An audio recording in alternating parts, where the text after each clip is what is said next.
rhetoric question. I will try to answer the question so far. Thank Colleague. you. Thank you, Mr. Chair. So, yung unang tanong po, Mr. Chair, so itong Department of Economy, Planning, and Development, ito po yung ipapalit natin dun sa NEDA. Tama po ba?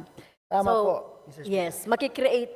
Asa ngayon ba, ano ba yung status ng NEDA in terms of, or sa structure po ng ating burokrasya?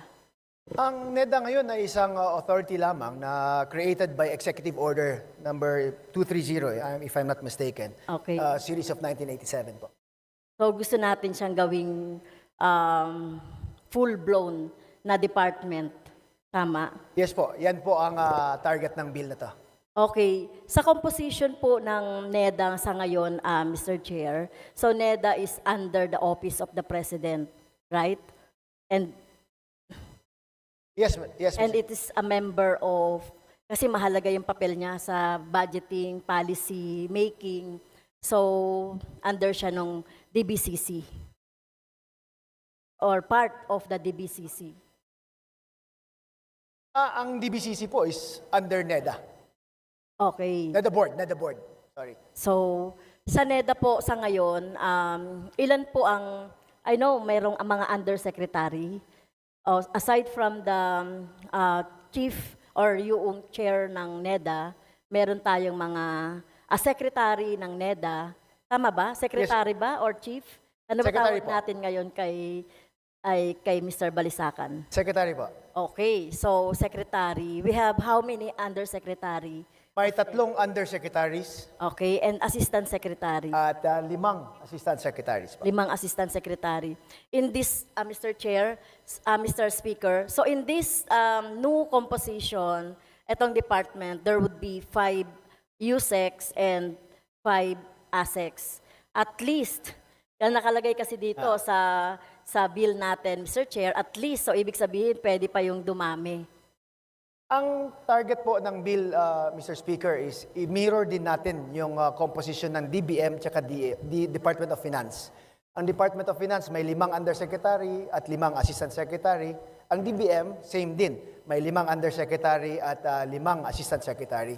So ang gusto po natin sa bill na to is i-mirror natin para po pareho sila na may 5 undersecretaries at assistant secretaries para mas madali po yung coordination meetings nila. Kasi itong 3 po, yung pinaka-primary departments natin, kung magiging department man ang NEDA, sa pagplano po ng ating budget and expenditure sa national government. So in each undersecretary, Mr. Chair, meron silang i-assign na focus.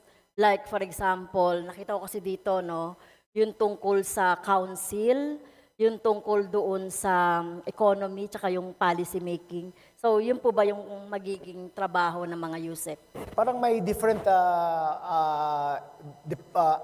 lines po silang pagtututukan. Okay. Thank you po, Mr.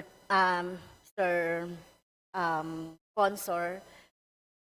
Well, you mentioned earlier that parang sinasabi nyo ba na walang continuity doon sa mga planning and policy kapag hindi ito naging department,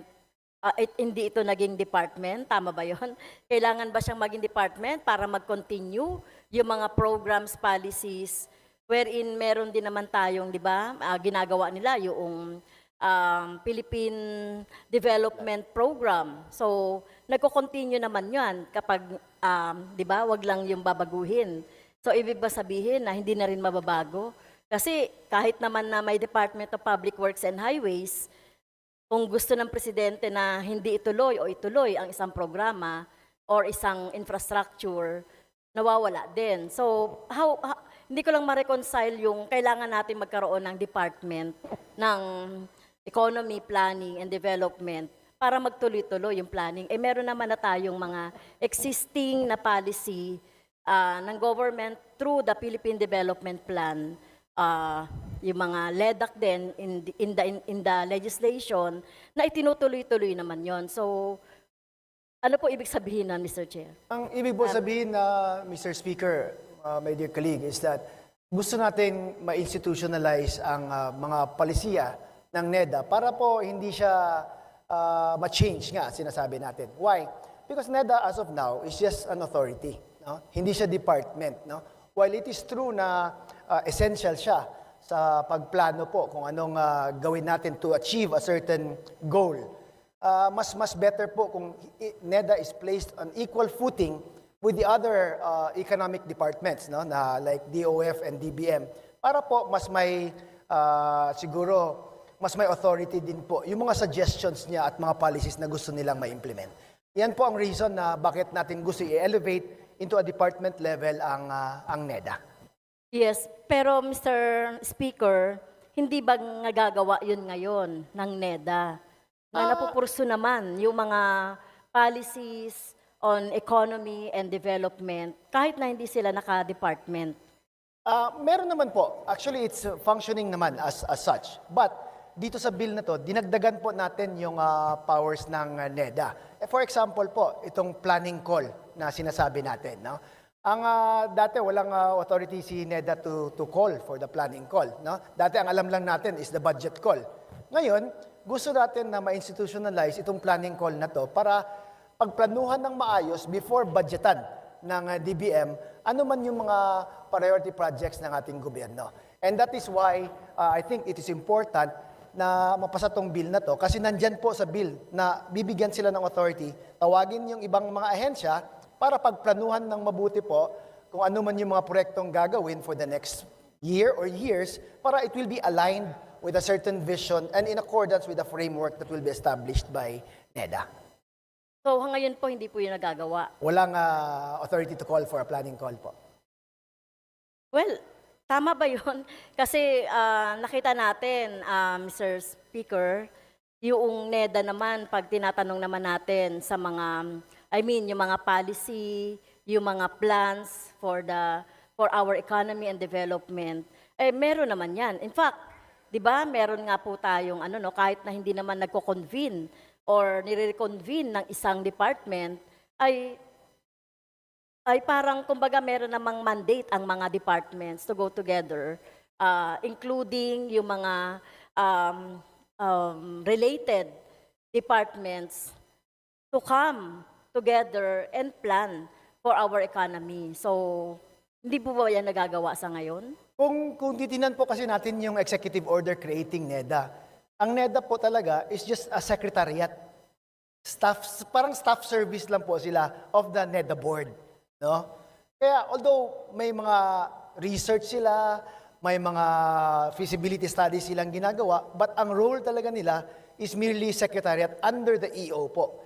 Kaya nga, ginagawa natin silang departamento para we have one establishment or one department, go-to department natin sa paghingi ng datos or feasibility study or in fact, yung mga pagtingin sa future trends, kung ano man ang pwedeng matingnan nila as a department po. Kasi kung secretariat ka lang, actually, you're just keeping records eh. Hindi ka parang primary point of reference when it comes to the planning for our government. Yan po ang aim or goal in passing this bill pa. Well, tingin ko naman nagagawa yan sa ngayon. In fact nga, sila nga nagre-recommend, di ba? Nung tungkol doon sa poverty threshold, yung pagkakaroon na ang mga tao ay may ganitong peso lang ay magiging middle income na. 'Di ba nagagawa naman nila 'yon? Nasabi kaya lang nga mukhang hindi naman tama. So, ayun po. So kapag naging department ba, magiging accurate na yung kanilang pagtaya doon sa ating economy in terms of tungkol sa salary, tungkol doon sa poverty threshold, yung kailangan na amount ng food na kailangan ng isang pamilya para maging disente at nakabubuhay naman yung kanilang budget sa pagkain. So, yun ba? Kasama yan dyan? Kasi ngayong NEDA ba sila? Hindi sila foresee or may accurate na pagtansya doon sa mga sinabi ko pong mga criteria of economy. Tama ba? Sa ngayon po ay very limited lang to what was mentioned in the executive order po kasi. But with this bill po, parang if you allow me to read po, ano pong nilagay natin na powers and functions nila ngayon para mas maging siguro sa gusto nyo, mas accurate ba or mas precise yung pagbibigay nila ng data as far as like let's say poverty threshold or the minimum, ano ba yung sinabi nyo? Other concerns po na mas accurate po sana. Of course, we want a more accurate information coming from NEDA, and that's why we want to strengthen them as a department para mas magawa nila yung trabaho nila properly. But if you will allow me po to read a portion lang of the para mas makita natin kung ano yung gusto nating magawa nila. Una is yung policy at planning. Number 1 is to provide objective, evidence-based policy advice and alternatives and propose or review policies, plans, and programs through critical analysis of development issues and report findings and recommendations to the President, the Congress, or the relevant committee of the Economic Development Council as appropriate. So, number 2 po, to formulate long-term vision and development framework as the basis for overall direction of government policies, programs, and projects. Mahaba po to, but these are some of the examples. Okay, Mr. Speaker, I can read naman yung powers and function. Okay po. So, with these powers and function po, Mr. Speaker, hindi kaya magiging super department naman itong Department of Economy and Development dahil nga sabi natin, so lahat naman sa planning on economy and development, lahat naman ng department ay dapat na involved. So, ano yung magiging role ng department kaugnay doon? So, ibig bang sabihin, magko-convene ang department to all the departments po involving yung pag-uusap tungkol sa economy, planning, development, etc. Kasi, alam ba, katulad ko po sa education sector, so included po dyan yung education sector dun sa planning. So, ibig ba sabihin, magiging parang super department siya? Hindi naman na super department, they will be co-equal with the other departments po. And to answer your question, kasama po ang DepEd sa council, no? Ang secretary ng Department of Education sa council para to make sure na yung concerns ng education will also be addressed. When I say equal footing po, Mr. Speaker, Madam Franz, is that sila yung walang over and above the other departments. But in fact, they will convene and align the projects para isa lang yung direction nila. Hindi yung kalat yung pag-implement or pag-fund o pag-plan out ng anumang projects na gusto ng government pa. Okay. So, yung powers and function po ng DepDev are divided into 3. Yung policy and planning, Yes, ma'am. tapos yung investment, programming, at saka monitoring and evaluation. Yes. So, parang hindi ba ito merong, kumbaga parang may conflict of interest, like kung ikaw na yung policy making, ikaw na yung nagpa-plan, ikaw na yung nag-aano ng investment programming, pero bakit yung monitoring and evaluation sila pa rin? So ano ba yung restrictions doon sa monitoring and evaluation na trabaho ng DepWeb? Itong monitoring and evaluation na is hindi naman to correct or anything like that, no? But it's to give feedback to the agency concerned and to the President and even Congress po kung how the project was implemented or is it in accordance with the vision and framework nga ng development programs ng Pilipinas po. So it's not really na sila ang mag-i-implement at sila ang mag-check, no? It's really just to provide parang scientific basis po on how the projects are ongoing or going on and how it was implemented by the different departments. So parang feedback mechanism lang po itong gagawin nilang monitoring and evaluation. Okay. So siguro mag-sample tayo ng concrete na example. Like for example, yung problema natin dun sa PhilHealth. So ano yung magiging role dito ng DepBev department in terms of doon sa policy.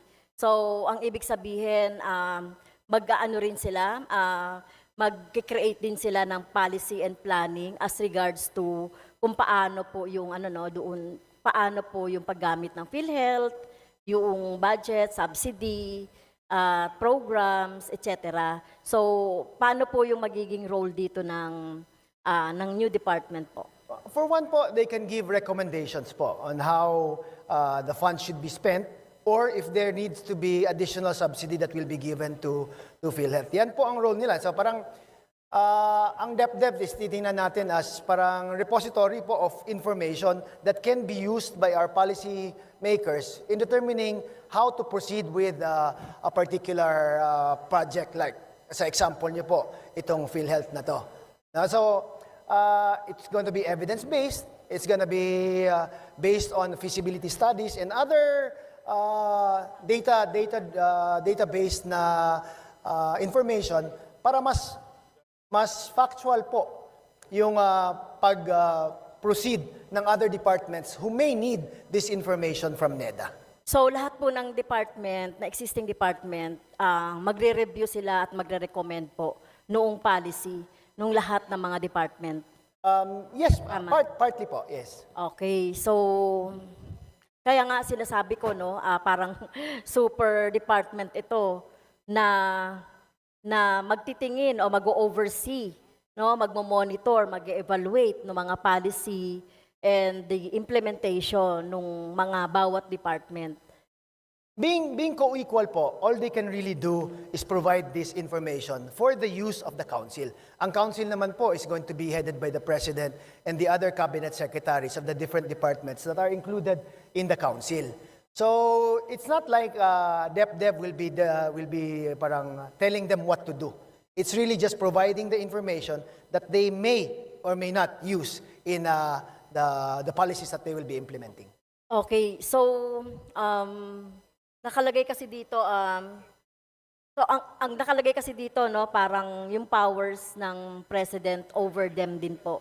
So kapag naging department na ito, kasi ngayon NEDA, under the office of the president, or di ba tama? So pag naging department na ito, magiging katulad niya ng mga ibang department na mayroong sariling mga staff, sariling mga objective and planning, etc., vision, mission. So, yun po, ano? So, tama po ba? Tama po. Okay. Tapos, how about yung mga staffing and organizational structure? So, ilan po ba, sa ngayon po, ilan po ang personnel ng NEDA?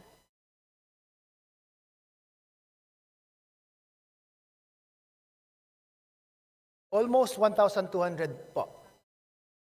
Kasama na po ang regions, ma'am. Yes, parang department na rin yun, di ba? So, sa NEDA ba may mga regional offices po? There are regional offices po sa NEDA. So, all regions have NEDA structure or NEDA offices. Yes po. So, under po sila ng alin? Wala. NEDA. Parang, okay po, separate. Parang regional offices po. Regional offices ng NEDA. So, 1,200. So, 1,221 to be exact. Okay, 1,221. So, ito yung plantilla position. Filled up plantilla position, tama? Yes Or po. out of 1,221,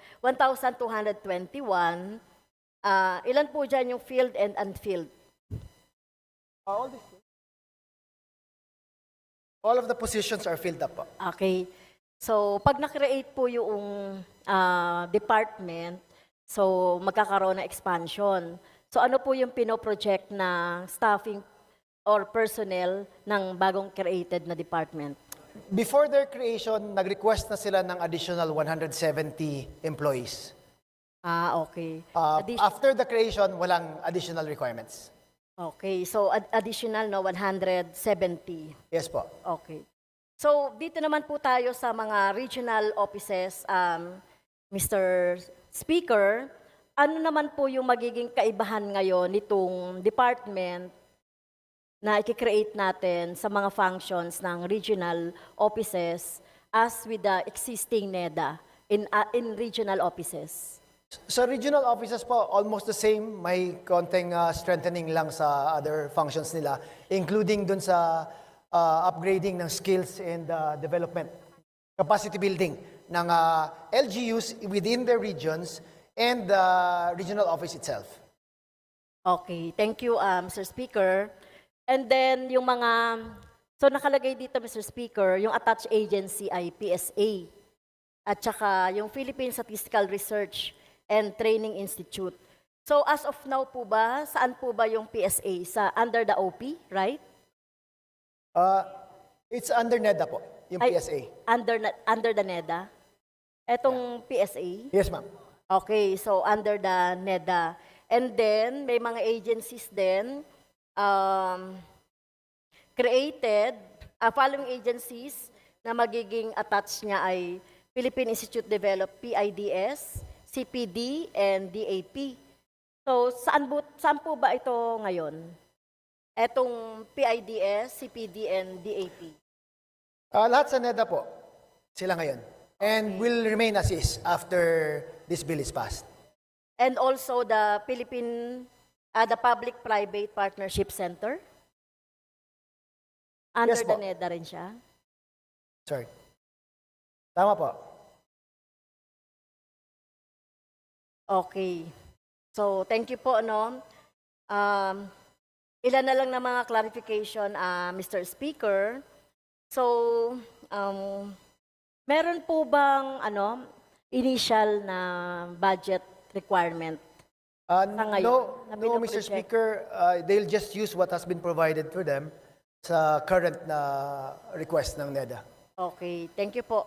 Tapos, yung composition ng, ito yung sinasabi ko kanina, Economy and Development Council, composed of the chairperson, the president, the secretary of DepDev, at saka members ng iba't ibang mga department. So, paano ba ito, Mr. Speaker, yung pagko-convene nito, no? Magko-convene ba ito every, on a regular basis? So, paano po yan? Yes, they're supposed to meet once every quarter or whenever the president needs to call them to meet. Okay. So, what about yung kasama din po ba dito yung sa ating Muslim affairs, kung sakali, meron ba dito or hiwalay sila? The Chief Minister of BARM will be an ex-officio member and they will only attend the meetings as far as there are BARM matters that will be taken up. Okay, wala po nakalagay dito sa natin. Nakalagay po ba dito sa ating, the Chief Minister of Bangsamoro, ex-officio? Yes, ma'am. So, hindi po siya magiging parang regular member po nitong ating ED Council. Hindi po. Just as an ex-officio member and only for matters of BARM. So, bakit po? Madam Chair? Bakit po hindi siya ginawang regular? Because they're autonomous. They have their own, under the what law? The Bangsamoro Organic Law, they have their own parang NEDA din po. Okay. So, itong Chief Minister ng Bangsamoro, parang he will come or she will come with if needed Yes po. ng president. Okay, so nakalagay dito, Mr. Speaker, yung mga powers and function of ED direct the formulation and implementation of policies, approve policies, propose yung cost, approve the level of annual government, and issue rules and regulation necessary and effective discharge of powers and functions. So, eto pong ED na ito, so ang magdi-decide po nitong mga to ay yung secretary nung lahat ng mga departments. The President and I think 14 other members po. So, itong DBCC, so yung Development Budget Coordinating Committee shall be composed of the Secretary DBM, DepDev, DOF, Executive Secretary, and the Governor of the BSP. Okay? Yes po. So, parehas pa rin. Wala namang nabago No, dito sa no change po. DBCC. As regards, Mr. Speaker, dito sa infrastructure committee, kasi parang ito yung bago. Di ba kasama sa existing na NEDA function po or committee, itong infrastructure?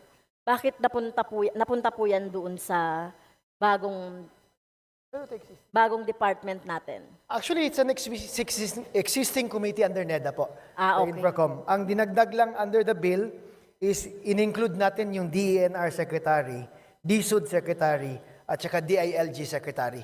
Okay. So, sa existing po ngayon Yes, ay ang Infracom. Okay. So, ito bang infrastructure committee or Infracom, ito yung magre-recommend po or gagawa ng policy as regards doon sa mga kinakailangan natin mga infrastructure? Yeah, parang ganun po. In relation din po kung anong pera pwedeng to spend and how much to spend po. Parang ganun. Oh, so paano po yung magiging relasyon with the DPWH? Kasi di ba yung DPWH din nasa planning and policy making din as regards to dun sa infrastructure. So ano po yung magiging papel dito ng DPWH? Ang DPWH po ang co-chairperson sa Infracom. Okay. Ang secretary ng DPWH. So pag ano po ng mga infrastructure, so lahat po ba ng nilalagay natin doon sa, halimbawa kung gagawa tayo ng budgeting, yung mga infrastructure, so lahat kapag nagawa na itong department, dadaan dito sa infra committee. Ay, hindi naman po lahat. Yung mga strategic projects lang po ng government. Yung strategic project like, o yung mga flagship, Mga high impact projects po. flagship project. of the Flagship projects government. po, yes. Pero yung mga, like yung mga local na mga infrastructure Yung project. mga malilit na farm to market road. Farm to market road. So, hindi kasama Hindi na po. rito. Okay, so, bakit po? Kasi, meron lang po akong question. Kasi kung magpaplano tayo ng budget sa mga infrastructure, kung pupunta dito yung, kung ang function lang ng Infracom ay tungkol lang sa mga flagship program, tsaka yung mga lalaking project na infrastructure, kung hindi natin titignan yung mga local. So 'di ba dapat di ba kumbaga nagme-marry yon. Ibig sabihin nagkakaroon ng checking kasi kung merong mga budget na may mga duplication, may mga project na para sa community or para sa mga local na hindi mapagawa dahil kumbaga nagkakaroon ng conflict ang local government and yung congressman na nagpo-propose. So paano po yun troubleshoot? Ito troubleshoot ba yan ng Infracom? So Hindi po. Ang Infracom po is more of a policy formulation committee. okay. Hindi siya nag-micromanage sa departments na kung saan ba tong other projects will be located po. Pero dapat mayroon ding policy dito sa Infracom as regards to yung mga projects natin on local. Hindi lahat po. farm to market. But most of it will be aligned po kung anong framework po ang gagawin ni NEDA to achieve a certain vision po. Okay, so how about yung mga project ng mga flood control, mitigation, flood control project? So papaloob din po ba ang Infracom doon? O sa NEDA? Yes po. Kasi if it is a national project of the DPWH or whether it is local, kasi ngayon, hindi kailangan, sa ngayon, Mr. Speaker, napansin natin na hindi effective yung papatsi-patsi, yung infrastructure project in terms of flood control. So maganda meron talaga tayong roadmap at makita natin yung kabuuan ng ng mga projects natin dun sa flood control and mitigation.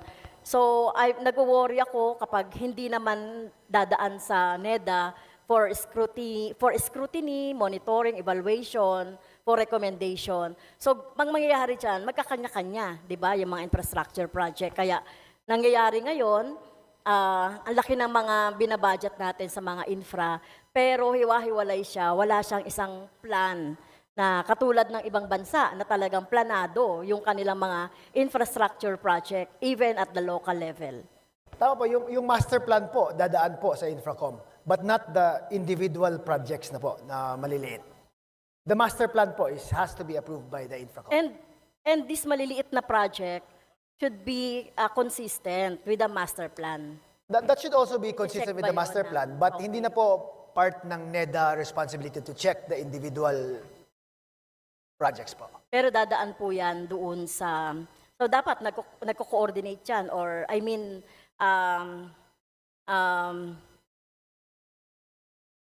dapat yung buong plano po na infrastructure, whether sa local, dapat ay hindi ito pa nakaka-coordinate ito doon sa master plan ng infrastructure. In general terms po, yes po.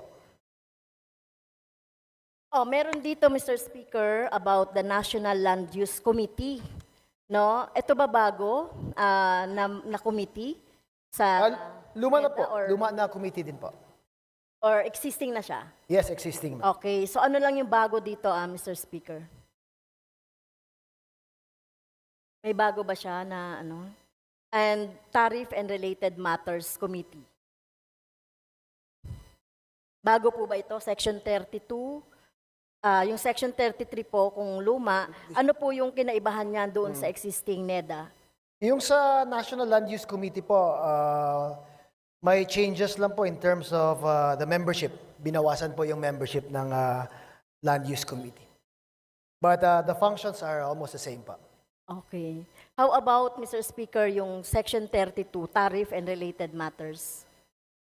Existing din po na committee. Okay, so... okay. So under naman ng DOF.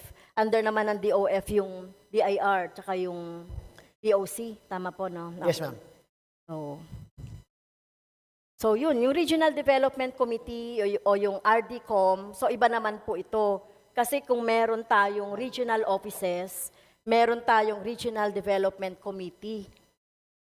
Mr. Speaker, so ano po to? Under po ito ng mga regional offices natin. Ang RDC po? Apo. Yes, ma'am. Na ano po yung composition nito? Local governments, mga governors, mayors, and the regional directors of some agencies po, departments.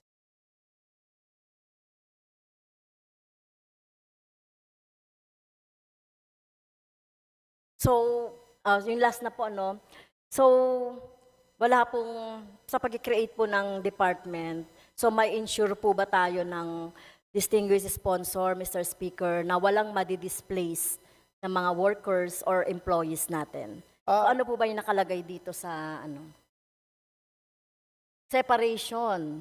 Meron pong nakalagay dito, absorption, separation, retirement from service of employees of NEDA. So, kung magkakaroon ng retooling or magkakaroon ng mga upskilling, so ma-ensure natin na walang matatanggal po dito. Unless sarili na lang voluntary ng mga employees na mawala.